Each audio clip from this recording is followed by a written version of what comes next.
Siunčiu linkėjimą tau po 10 metų.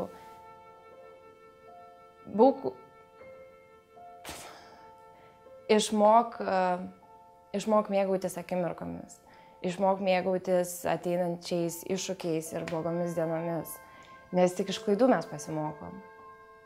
Mokslai baigti, darbas tegu lieka darbu, bet būk žmogus, Aiste, negyvenk su 5 katėm. Tikiu tau apsispręsti ir įgyvendinti visus užsibrėžtus tikslus. Ir realiai, jeigu apsispręsi, tai reiškia, viskas bus taip, kaip ir planuoji.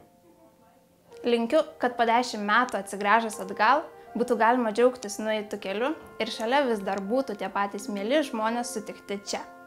Juliau, prisimink, kad stovėjimas vietoje reiškia judėjimą atgal.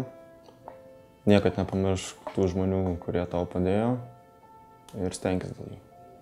Pasiekus užsibrėžtą tikslą, nenustot keliauti toliau, nes kiekviena knyga padėta po pagalvę nepadės pasiruošti egzaminui.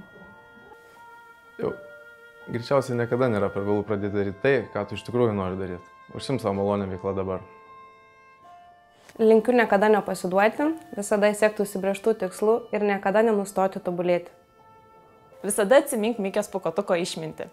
Esi stipresnė nei manai, drąsesnė nei atrodai ir protingesnė nei galvoji.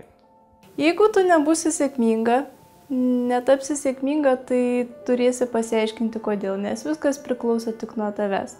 Tavo mintis, tavo sprendimai, viskas materializuosis. Gyvenimas kaip moneta. Gali praleisti jį bet kokiu būdu, tačiau gali jį praleisti tik vieną kartą.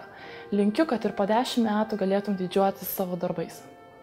Tarnauti arba dirbti tautai, protingai, teisingai, sąžiningai ir su geru ūpu. Linkiu savo po 10 metų būti stipriai patobulėjusiam ir taip pat niekada, net ir po 10 metų nenustot tobulėti. Tikiuosi, tu būsi sveika, turėsi tikslų, kuriuos sieksi ir pasieksi, būsi laiminga ir tiesiog gyvensi tokį gyvenimą, kokio nori. Sveikas, Mindaugai. Po 10 metų tikiuosi išliksiu žmogumi, išsaugosi vertybės, kurias dabar vertini. Na ir tikiuosi, baisiai nepasensi, nepražilsi ir neprapliksi. Tai tiek, tau sėkmės. Na, Pavilai, tai 10 metų praėjo. Apsidairyk, ką turi ir pažiūrėk, ar tau to užtenka.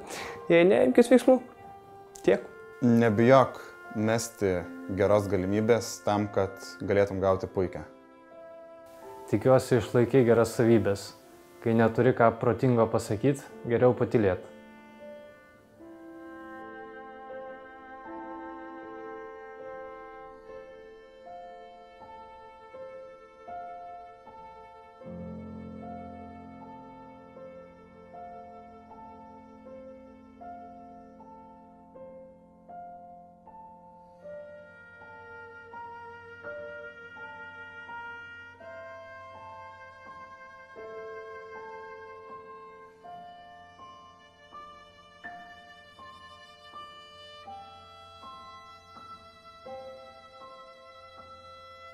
Vienas, du, trys!